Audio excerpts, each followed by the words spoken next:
آله وأصحابه أجمعين. أما بعد فأعوذ بالله من الشيطان الرجيم.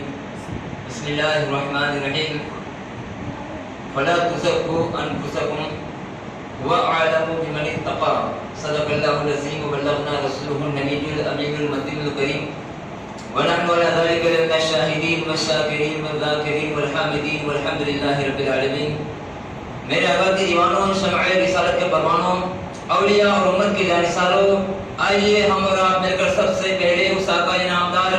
مکہ مدینے کے تاجدار، دونوں عالم کے غمگسار، سید ابرار و اخیار، نائب پروردگار، نور کی آنکھوں کے تارے، کشتی ملت خیمن ہارے، کونین میں سب سے انوکھے اور سب سے نرالے حضور احمد مجتبیٰ محمد مصطفیٰ صلی اللہ علیہ وسلم کی بارگاہ بقدس پناہ میں عقیدت اور محبت کا ثبوت دیتے ہوئے بارگاہ رسالت میں درود پاک پڑھے. اللہم صلی علی سیدنا مولانا محمد و علی آل محمد کما تحب و ترضى بین تصد علیہ الصلوۃ والسلام علیک یا رسول اللہ صلی اللہ علیہ وسلم. چمن میں پھول جو اچھا دکھائی دیتا ہے، چمن میں پھول جو اچھا دکھائی دیتا ہے، نبی کے حسن کا صدقہ دکھائی دیتا ہے، نبی کے حسن کا صدقہ دکھائی دیتا ہے. اور میرے حضور کو اپنی طرح بشر جو کہے، میرے حضور کو اپنی طرح بشر جو کہے، وہ آنکھ رکھ کے بھی اندھا دکھائی دیتا ہے، وہ آنکھ رکھ کے بھی اندھا دکھائی دیتا ہے. اور خدا کرے کہ وہاں جا کے میرا دم نکلے، خدا کرے کہ وہاں جا کے میرا دم نکلے جہاں سے گنبد خجرہ دکھائی دیتا ہے. خدا کرے کہ وہاں جا کے میرا دم نکلے جہاں سے گنبد خجرہ دکھائی دیتا ہے. اور حسین دن کے اجالوں اور راتوں میں، حسین دن کے اجالوں میں اور راتوں میں مدینہ اور بھی اچھا دکھائی دیتا ہے. حسین دن کے اجالوں میں اور راتوں میں مدینہ اور بھی اچھا دکھائی دیتا ہے. چمن میں پھول جو اچھا دکھائی دیتا ہے، نبی کے حسن کا صدقہ دکھائی دیتا ہے. حضرات محترم، اس آیت کریمہ کی تلاوت کرنے کا میں نے شرف حاصل کیا ہے. اللہ رب العزت کلام مجید میں ارشاد فرماتا ہے وَلَا تُزَكُّوا أَنفُسَكُمْ هُوَ أَعْلَمُ بِمَنِ اتَّقَى. یعنی اس آیت کا مفہوم یہ ہے کہ تم اپنے آپ کا، اپنے اعمال کا، جو ہم لوگ نیک و کار ہے، اس کا ذکر لوگوں سے مت کرو کہ ہم نیک و کار ہے. اللہ قرآن مجید میں ارشاد فرماتا ہے وہ اعلم بمن اتقى. اللہ تبارک و تعالی بہتر جانتا ہے کہ کون پرہیزگار اور تو کون تقوی والا ہے. حضرات محترم، جیسا کہ پچھلے جلدے کو بتایا گیا تھا کہ انسان جو گھمنڈ اور غرور میں جب مبتلا ہو جاتا ہے تو اس کے اعمال ہے وہ برباد کر دیے جاتے ہیں. میرے آقا علیہ الصلوۃ والسلام کے پیارے دیوانوں، انسان جب تکبر کرتا ہے، اس کے اندر تکبر کا جب مادہ پایا جاتا ہے تو اپنے آپ کو بہتر سمجھنے لگتا ہے. جب بھی وہ کچھ کام کرتا ہے تو اس کو یہ لگتا ہے کہ جو میں کر سکتا ہوں وہ کوئی نہیں کر سکتا. اپنے اندر سے وہ عاجزی کو اور انکساری کو نکال کر وہ یہ سوچنے لگتا ہے. تکبر کا مطلب کیا ہے؟ تکبر یہ ہے کہ اپنے سب لوگوں کو اپنے سے کمتر جاننا، یعنی تو کم جاننا کہ یہ کیا کرے گا یا وہ کیا کرے گا، جو میں کرتا ہوں وہ سب کچھ ہے. یہ تکبر کا آخری درجہ ہے، یاد رکھیے. اور انسان اور ہم مسلمانوں کے اندر یہ چیز بہت عام ہے، تکبر کرنا. یعنی تکبر یہ نہیں، ہم کو کبھی کبھی پتا نہیں چلتا کہ ہم تکبر کر رہے ہیں. تکبر کرنا، غیبت کرنا، لوگوں کی چین میں گویا کرنا، کسی کو برا کہنا، کسی کو بھلا کہنا، کسی کی چگلی کرنا، یہ ہم مسلمانوں کے اندر بہت زیادہ عام ہو چکا ہے. جانتے ہو اللہ کے پیارے حبیب صلی اللہ تعالی علیہ وسلم نے ارشاد فرمایا کہ غیبت کرنا، غیبت کا جو گناہ ہے اس کے 70 گناہ ہے.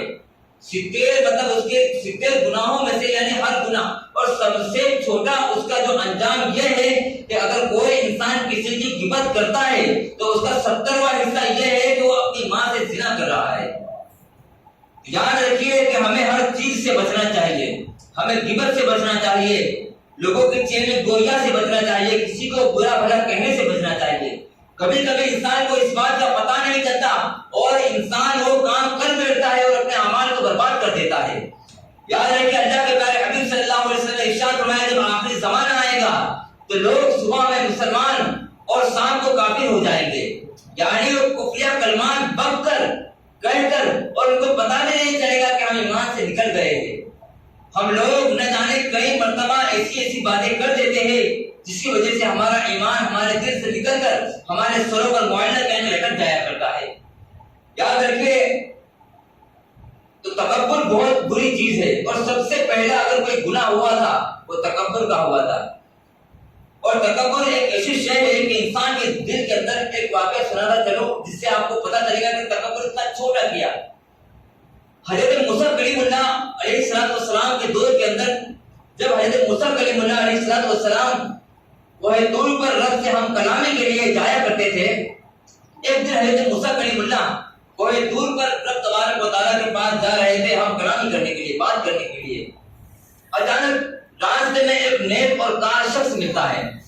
ایک ایسا شخص ملتا ہے جس نے زندگی میں اللہ تبارک و تعالیٰ کی نافرمانی نہیں کی تھی، ایک ایسا شخص ملتا ہے کہ صرف اس نے اپنی زندگی کو اللہ تبارک و تعالیٰ کی راہ میں نشان کر دیا تھا، اس کی پیشانی کے اندر اس کے ہر کام کے اندر اللہ تبارک و تعالیٰ کی رضا نظر آتی تھی۔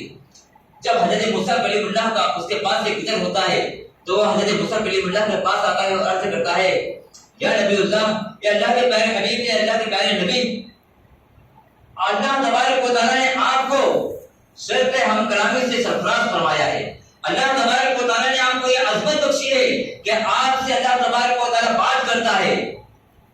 میری اتنی عرضی ہے کہ میں اللہ تبارک و تعالیٰ کے یہاں پر سجدہ ریز ہو کر اللہ تبارک و تعالیٰ کی عبادت اور ریاضت کی ہے زندگی پر، کبھی بھی اللہ تبارک و تعالیٰ کی نافرمانی نہیں کی ہے۔ میں یہ جاننا چاہتا ہوں کہ اللہ تبارک و تعالیٰ نے تم جب اللہ تبارک و تعالیٰ کے پاس جاؤ تو ان سے ذرا پوچھنا، اللہ سے پوچھنا کہ اللہ تبارک و تعالیٰ نے میرے لیے کیا اجر میرے لیے مقرر فرمایا ہے، میرے لیے کیا اللہ مجھے اجر دے گا۔ اللہ کے پیارے حبیب، اللہ کے پیارے نبی حضرت موسیٰ کلیم اللہ عرض کرتے ہیں اے نیکوکار شخص، میں تجھ سے وعدہ کرتا ہوں کہ اللہ تبارک و تعالیٰ کے سامنے تیری بات پیش کروں گا۔ اس کے بعد میں جب آگے گزرنے لگتے ہیں تو کیا دیکھتے ہیں کہ ایک شخص اور آپ کو ملتا ہے، وہ بھی بلاتا ہے، سلام عرض کرتا ہے۔ حضرت موسیٰ کلیم اللہ سلام کا جواب دیتے ہیں اور سلام کا جواب دینے کے بعد میں وہ شخص کہتا ہے اے موسیٰ کلیم اللہ، اللہ تبارک و تعالیٰ نے آپ کو شرف ہم کلامی سے سرفراز فرمایا ہے۔ آپ اللہ تبارک و تعالیٰ کے اتنے پیارے بزرگ اور اتنے پیارے نبی ہے کہ اللہ تبارک و تعالیٰ خود آپ سے کلام فرماتا ہے۔ میری اتنی عرضی ہے، میں نے کبھی اللہ تبارک و تعالیٰ کی فرما برداری نہیں کی، میں نے کبھی بھی اللہ تبارک و تعالیٰ کی فرما برداری نہیں کی، ہمیشہ گناہوں میں ملوث رہا۔ میں جانتا ہوں کہ میں یہ پوچھنا چاہتا ہوں کہ جب تم کوہ طور پر جاؤ اور اللہ تبارک و تعالیٰ کے ساتھ میں ہم کلامی کا جب سرو حاصل کرو تو مجھ سے وعدہ کرو کہ میرے بارے میں اللہ تبارک و تعالیٰ سے پوچھ لینا کہ اللہ تبارک و تعالیٰ نے میرا انجام کیا رکھا ہے، کہ مجھے کیا سزا ملنے والی ہے۔ جب خداوند قدوس سے پوچھ کیا نا، حضرت موسیٰ کلیم اللہ اس شخص سے بھی وعدہ کر لیتے ہیں۔ جب کوہ طور پر جاتے ہیں اور کوہ طور پر جب سر پہ ہم اللہ تبارک و تعالیٰ کے ساتھ میں گفتگو شروع ہوتی ہے، سلام کلام کے بعد میں جب حضرت موسیٰ کلیم اللہ عرض کرتے ہیں اے مولا، جب میں آ رہا تھا تو دو شخص سے میری ملاقات ہوئی، ایک شخص ایسا تھا کہ جس نے زندگی میں تیری نافرمانی نہیں کی، وہ یہ جاننا چاہتا ہے، وہ اپنے بارے میں جاننا چاہتا ہے کہ تو نے اس کے لیے کیا اجر اس کے مقدر میں لکھا ہے۔ تو اللہ تبارک و تعالیٰ ارشاد فرماتا ہے اے موسیٰ کلیم اللہ، اس شخص سے جا کر کہہ دینا کہ اللہ تبارک و تعالیٰ نے تیرے لیے جنت تیار کر دی ہے، تیرے لیے جنت تیار کر دی ہے اور جنت کے سارے دروازے کھول دیے ہیں۔ اس کے بعد حضرت موسیٰ کلیم اللہ عرض کرتے ہیں کہ ایک اور شخص ہے جس نے کبھی زندگی میں تیری فرما برداری نہیں کی، کبھی اس نے تیرا نام نہیں لیا، وہ ہمیشہ گناہوں کے اندر ملوث رہا، وہ یہ جاننا چاہتا ہے کہ تو نے اس کے لیے کیا سزا مقرر کی ہے، کیا اس کا انجام ہوگا، وہ یہ جاننا چاہتا ہے۔ اللہ تبارک و تعالیٰ فرماتا ہے اے موسیٰ کلیم اللہ، اس شخص سے جا کر کہہ دینا کہ اللہ تبارک و تعالیٰ نے اس کے لیے بھڑکتی ہوئی آگ تیار کی ہے، اس کے لیے دوزخ کو بنایا ہے اور اسے دوزخ میں ڈال دیا جائے گا، جا کے اس سے یہ خبر سنا دینا۔ حضرت موسیٰ کلیم اللہ جب واپس آتے ہیں، پہلا شخص جو ملتا ہے گنہگار اس سے کہتے ہیں کہ اللہ تبارک و تعالیٰ نے تیرے لیے دوزخ کی آگ تیار کی ہے اور اللہ تبارک و تعالیٰ تجھے دوزخ میں ڈال دے گا۔ وہ گنہگار بندہ کہتا ہے الحمدللہ، اللہ تبارک و تعالیٰ کا شکر ہے کہ اللہ تبارک و تعالیٰ نے میری خبر رکھی، میں تو یہ سوچا تھا کہ میں اتنے گنہگار بندہ ہوں، اتنا سیاہکار بندہ ہوں کہ اللہ تبارک و تعالیٰ نے مجھے بھلا دیا ہوگا، لیکن اللہ تبارک و تعالیٰ نے میری خبر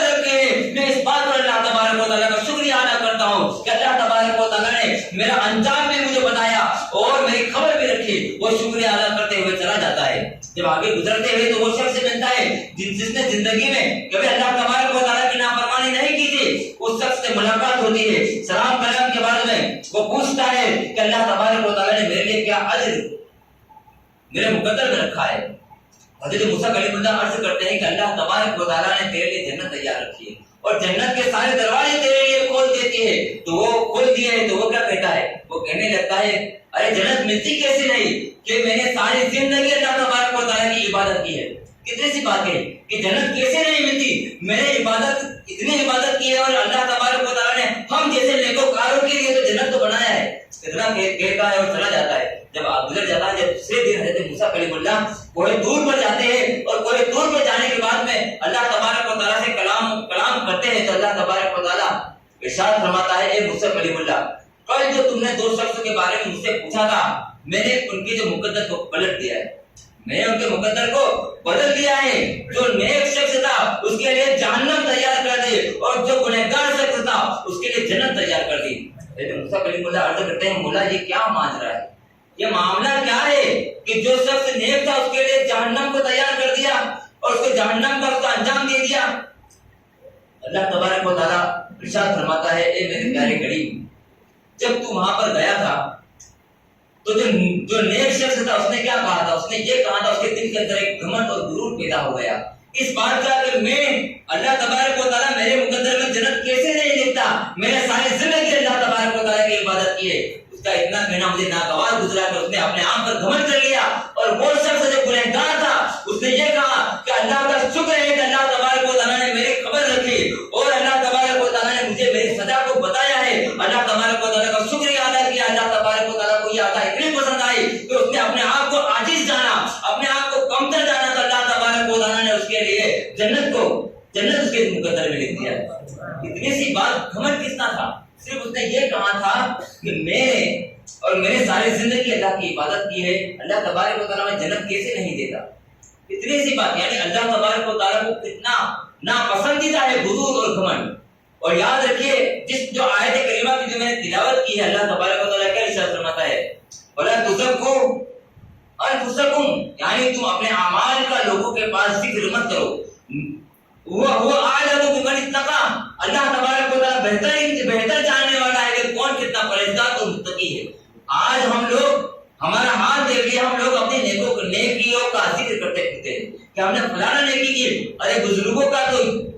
یہ معمول رہا ہے کہ وہ اپنے نیکیوں کو چھپایا کرتے تھے کہ کسی کو پتہ نہ چل جائے۔ ہم لوگ اگر نماز بھی پڑھنے آتے ہیں اور تو ہم لوگ اگر کوئی آتا ہے نماز مقرر تقریر اس لیے کرتا ہے، اللہ تبارک و تعالیٰ کے لیے ہم کیا کرتے ہیں؟ تقریر کرنے والا تقریر اس لیے کرتا ہے، کبھی کبھی اس کے دل کے اندر یہ چیز پیدا ہو جاتی ہے کہ اگر جب تقریر ختم ہو جائے گی، جب 4 لوگوں میں ہم بیٹھیں گے تو لوگ یہ کہیں گے کہ کیا آج تم نے کیا تقریر کی ہے۔ وہ کہتے الگ چیز ہے، لیکن اگر میرے دل میں اگر یہ خیال گزرا تو یہ میری ریاکاری ہو گئی، اور یہ ریاکاری اتنا بڑا گناہ ہے کہ اللہ تبارک و تعالیٰ نے بڑے بڑے گناہ ہے، جیسے زنا کرنا کتنا بڑا گناہ ہے، غیبت کرنا، چغلی کرنا، کسی مسلمان کا قتل کرنا، اتنے بڑے بڑے گناہ ہیں، لیکن یہ شرک نہیں ہے۔ لیکن ریاکاری ایک ایسا گناہ ہے کہ جس کے بارے میں بتایا گیا ہے کہ یہ شرک اصغر ہے، یعنی چھوٹا سا شرک ہے۔ جس طریقے سے اللہ تبارک و تعالیٰ شرک کو معاف نہیں کرے گا، اسی طریقے سے جو اعمال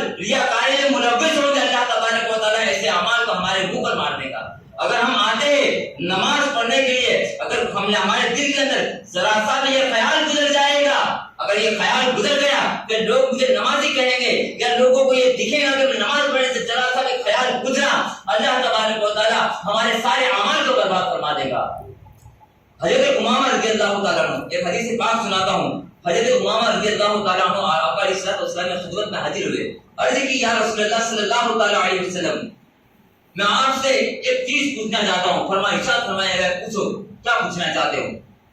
حضرت امام فرماتے ہیں کہ ایک شخص ہے کہ جو اپنی جان کو راہ خدا میں خالص اللہ تبارک و تعالیٰ کی راہ میں اپنی جان کو قربان کر دے، لیکن اس کے دل کے اندر ذرا سا یہ بھی خیال گزرے کہ میں جان تو اللہ تبارک و تعالیٰ کے لیے ہی قربان کر رہا ہوں، لیکن اس کے دل میں اگر یہ خیال بھی آتا ہے تھوڑا سا کہ لوگ مجھے مجاہد کہیں گے یعنی مجھے مجاہد کہیں گے، بہادر کہیں گے، تو اس کے لیے کیا حکم ہے؟ اللہ کے نبی نے ارشاد فرمایا فلا شیء لہ، اس کے لیے کوئی اجر نہیں، اس کے لیے کوئی اجر نہیں۔ حضرت امامہ سمجھے کہ شاید میں جو سمجھانا چاہتا ہوں آقا علیہ السلام وہ چیز کو سمجھ نہیں پائے، پھر سے ارشاد فرمایا جاتا ہے کہ وہ شخص جو دین اسلام کے لیے راہ خدا میں جہاد کرے اور اس کے دل کے اندر ذرا سا بھی یہ خیال گزرے کہ لوگ کہیں کہ یہ جہاد میں گیا ہے اور وہاں پر شہادت کا جام پی لیا، فرمایا گیا فلا شیء لہ، اس کے لیے کوئی اجر نہیں ہے۔ وہ سوچتے شاید میں سمجھا نہیں پا رہا ہوں، پھر سے انہوں نے کہا کہ یا رسول اللہ صلی اللہ تعالیٰ علیہ وسلم، ایک شخص ہے جو ساری زندگی اللہ تبارک و تعالیٰ کی راہ میں اپنی جان سے بڑھ کر کوئی چیز نہیں، اپنی جان کو قربان کر دے اس لیے کہ اسلام کا جھنڈا بلند کر سکے، اس لیے کہ اسلام کو عام کر سکے، اس لیے کہ وہ ساری چیزیں یعنی دین اسلام پر اپنی جان نچھاور کر سکے خالص اللہ تبارک و تعالیٰ کی رضا کے لیے۔ لیکن اس کے دل کے اندر ذرا سا یہ بات گزر جائے کہ لوگ مجھے مجاہد کہیں گے، لوگ مجھے بہادر کہیں گے، تو اس کے لیے کیا حکم ہے؟ اللہ کے نبی نے ارشاد فرمایا اس کے لیے جہنم تیار کر دی جائے گی۔ انسان جب کوئی نیک عمل کرتا ہے نا، کتنا ہی بڑا نیک عمل کیوں نہ کر لے، لیکن اگر اس کے دل کے اندر رتی برابر رائے کے برابر بھی ریاکاری دکھاوے کا اگر خیال آ گیا کہ لوگ کیا کہیں گے، یہ بات آ گئی کہ لوگ دیکھیں گے تو مجھے اچھا کہیں گے یا فلانا کہیں گے، تو اللہ تبارک و تعالیٰ اس کو اچھا یعنی نیک عمل نیکی ملنے کے بجائے اللہ تبارک و تعالیٰ اس سے ناراض ہو جائے گا۔ اگر میں کچھ کر رہا ہوں، اگر میں صاف صفائی کر رہا ہوں، ایک بات میں صاف کر رہا ہوں، مسجد کو صاف صفائی کر رہا ہوں، لیکن اگر کسی نے مجھے دیکھ لیا اور میرے دل میں اگر یہ خیال گزرا کہ لوگ کہیں گے کہ مولانا صاف کر رہے ہیں، اگر میرے دل میں یہ خیال پیدا ہو گیا تو اللہ تبارک و تعالیٰ کی خوشنودی حاصل نہیں ہوگی، اب مجھے اللہ تبارک و تعالیٰ کی ناراضگی حاصل ہوگی، اس لیے کہ میرے دل کے اندر یہ خیال گزرا کہ لوگ مجھے اچھا کہیں گے۔ تو یاد رکھے ریاکاری جو ہے شرک اصغر بتایا گیا ہے، یعنی شرک اصغر، شرک سے بڑا کوئی گناہ نہیں ہے، اور اسی طریقے سے جو ریاکاری ہے، دکھاوا ہے، یہ بھی شرک اصغر بتایا گیا ہے، یعنی اس سے ہمارے اعمال برباد کر دیے جاتے ہیں۔ تو اللہ کی بارگاہ میں دعا ہے کہ اللہ کے پیارے حبیب صلی اللہ علیہ وسلم نے ارشاد فرمایا، حضرت ابو ہریرہ رضی اللہ تعالیٰ عنہ سے روایت ارشاد فرماتے ہیں کہ جہنم کی ایک وادی ہے جس سے جہنم دن کے اندر 400 مرتبہ پناہ، خود جہنم اس وادی سے پناہ مانگتی ہے۔ حضرت ابو ہریرہ فرماتے ہیں یا رسول اللہ صلی اللہ تعالیٰ علیہ وسلم، وہ وادی کو کس لیے تیار فرمایا گیا ہے اور کس کے لیے تیار فرمایا گیا ہے؟ اللہ کے پیارے حبیب صلی اللہ علیہ وسلم نے ارشاد فرمایا وہ وادی ان لوگوں کے لیے تیار کی گئی ہے جو انیک عمل تو کرتے ہیں، اچھا کام تو کرتے ہیں، لیکن ان کے دل کے اندر ذرا سے بھی ریاکاری دکھاوا آ جاتا ہے، اللہ تبارک و تعالیٰ ایسے لوگوں کو اس وادی کے اندر ڈال دے گا۔ اللہ کی بارگاہ میں دعا ہے کہ اللہ تبارک و تعالیٰ ہم سب کو نیکی کرنے کی توفیق اور عطا فرمائے، اور چھپا کر نیکی کرنے، اور یاد رکھیے کہ ہم کو ظاہر کرنے کی کوئی ضرورت نہیں ہے۔ اللہ نے کیونکہ ہم لوگ نیک کوئی کام کریں گے نا، فذکرونی اذکرکم واشکرونی ولا تکفرون، اللہ کا ارشاد ہے کہ تم میرا ذکر کرو میں تمہارا چرچا کروں گا، تم زمین والوں کے سامنے میرا چرچا کرو گے، میں عرش والوں کے سامنے تمہارا چرچا کروں گا، اگر تم لوگوں میں میرا چرچا کرو گے میں فرشتوں میں تمہارا چرچا کروں گا۔ اللہ تب ہماری جو نیکیاں ہے یہ کسی کو بتانے کی ضرورت نہیں، اللہ تبارک و تعالیٰ خود عام فرما دے گا، یہ اللہ تبارک و تعالیٰ کا وعدہ ہے۔ حضرات محترم، اللہ کی بارگاہ میں دعا ہے کہ اللہ تبارک و تعالیٰ ہمیں شرک سے بچائے، شرک اصغر سے بچائے، نیک عمل کرنے کی توفیق و رفیق عطا فرمائے، ہمارے دل میں اللہ تبارک و تعالیٰ ہمارے دل ایسا بنائے کہ ہمارے اندر عاجزی اور انکساری پیدا ہو جائے، اور آقا علیہ السلام کا سچا اور پکا عشق ہمارے دل کے اندر بیٹھ جائے۔ اللہ کی بارگاہ میں دعا ہے کہ اللہ تبارک و تعالیٰ میرے کہنے میں اور آپ کے سننے میں اگر کسی قسم کی لفظ اور خطا ہو گئی، مولا تو اپنے فضل و کرم سے معاف عطا فرمائے۔ وما علینا الا البلاغ۔ السلام علیکم ورحمۃ اللہ وبرکاتہ۔